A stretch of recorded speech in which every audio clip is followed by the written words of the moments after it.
associates. So this video is just going to go over the pre-proposal, the research memo that you'll be submitting to me. And so I'm calling it like the pre-proposal research memo because in this you're going to outline your topic and sort of what you're going to talk about in your research memo, so that way I can, give you some feedback and approve it before you get too far along in that final project process. So this is definitely a very important document, and also you'll get to practice, writing memos. Okay. Which we covered emails, earlier. Memos, emails definitely live in that same vein. But the memo just has that additional layer of sort of formality to it. Did you get that memo? As well as more of an assumption that this could be sort of passed along to other stakeholders. So very, very similar components. You're gonna do many of the same things that you did for an email, but just keep in mind that you wanna write a memo to your employees or, the people that you're working for. Yeah, I got the memo and I understand the policy. Typically, if it's an internal document and you want to really give that extra, like this is a formal thing that I expect you to take a little bit more seriously than an email. If you could just go ahead and make sure you do that from now on, that would be great. So that's kind of one difference. I know. So for this memo, right, you need to basically inform me, branch supervisor, about published research in your field and your plan for your final project. So through this memo, you're going to start that kind of research process and figure out, well, what kind of research does occur sort of in your field or that you can find or occur on topics related to your field. So 2 key tasks, right? First, search for actual published research from your field industry using the library database. They have trade journals as well as academic journals, but these academic journals absolutely correspond to true industry. So like there are teaching and education specific journals that just research different methods for classroom strategies, K through 12, as well as higher ed. There are journals dedicated to, chemical engineering, civic engineering, civil engineering. There's, trade journals specific for construction management practices and pedagogy, communication related items. I mean, computer science, like there is a journal out there for every single one of your industries, I assure you. And if you need some help, just searching, sometimes the library database can be a little bit funky to find what you're looking for. So definitely let me know and I can help you try to find those keywords or help identify some journals that might work. So basically, once you find a study, something on your field, it's a topic related to your career interest that you want to know more about, you're gonna read and critique the work. So this critique is going to actually, if you do it properly, is going to help you with your own proposal because you're primarily looking at the purpose of the research and the methods, which are the 2 main components of your own proposal.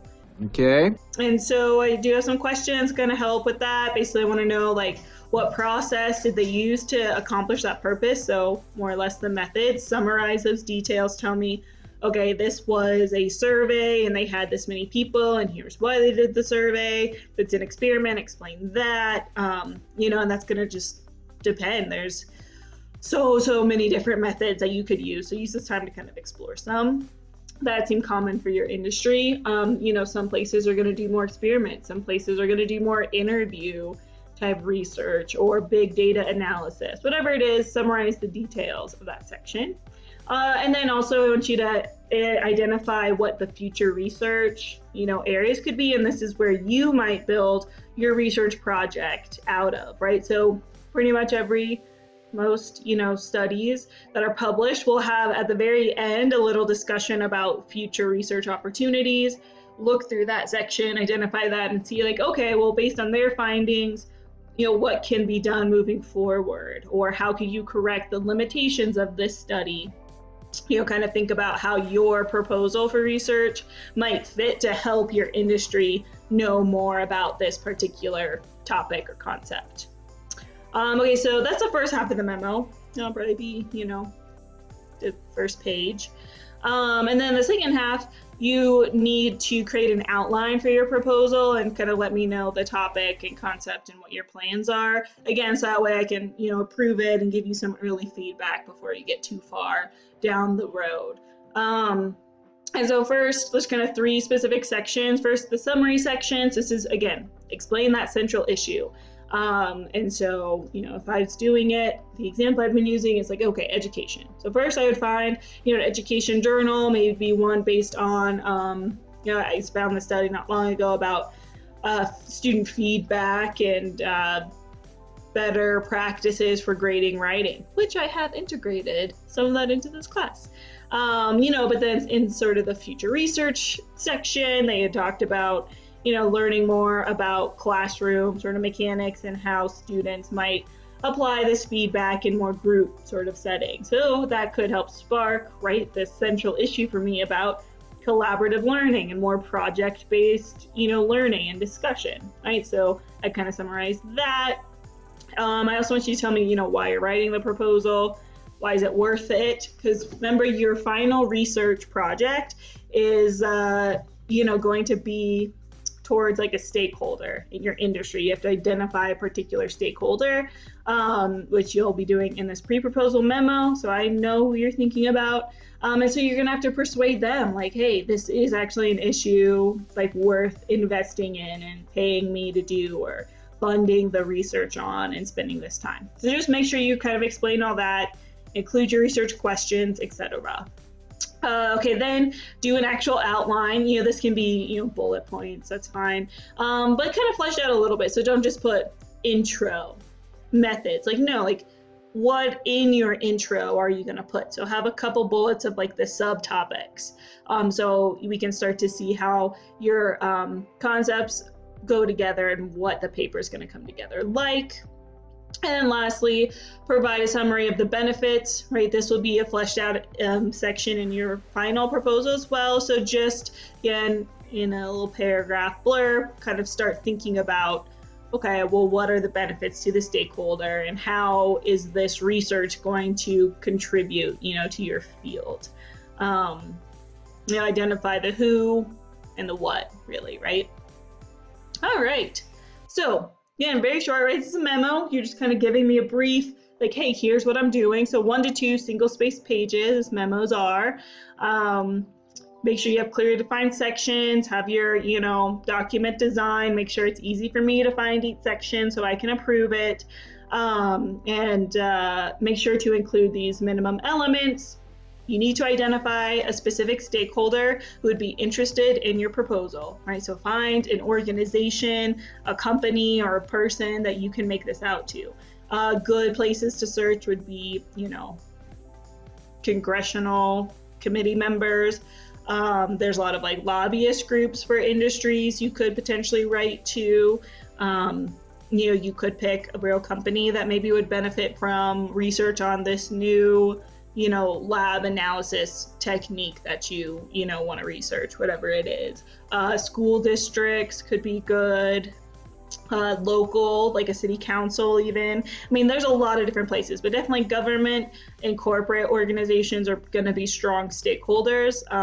Maybe some like foundations, things like that. Make sure you have an example of published research in your field. So you need to give me that like full citation format. You just need to look up what to put in the citation format. Those are pretty much a plug and chug situation. And then provide an outline of your final project and with that clear statement of who, what is affected by the issue, right? So make sure you have these 4 elements so that way I know exactly what direction your final paper is going to go, and we can talk about and correct anything that maybe is going off track a little bit.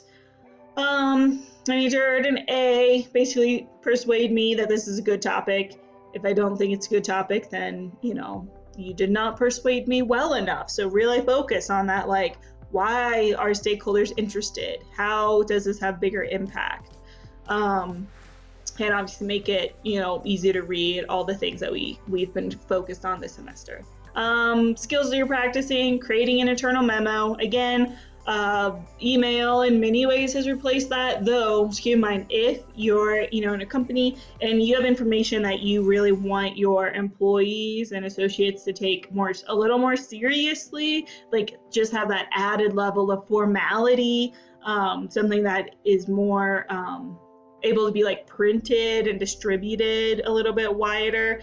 And I'll go ahead and make sure you get another copy of that memo. That's where you're going to use an internal memo. So just keep that in mind. Okay. Yeah. You're going to be assessing existing technical writing and research in your field, so you kind of know what people do and what topics are being researched right now. Find credible sources and trade databases. So use the library. Your student fees pay for access to all that research. So use that. You need to use that if I cannot find your source in the database because you just pulled it off of some website. You are not going to, you're gonna not have met some of these minimum requirements, right? It's gonna be a problem. And then drafting, right, revising and editing technical writing. And the objective is to critically assess published work, published being peer-reviewed, published in a trade or academic journal, and to complete, a workplace scenario. Often, if you're trying to move up and get more like leadership positions, right, one good way to do that is to find kind of new processes and research and ideas to move your company forward. But of course, you need to sort of get those ideas approved before you spend a lot of time and company money doing it. So, maybe you can write a memo to your boss explaining like, hey, I have this project that I think is really going to be awesome for the company. Here's why, here's the benefits of it, here's the timeline, all that kind of stuff. So yeah, I think it'll be great. Bye.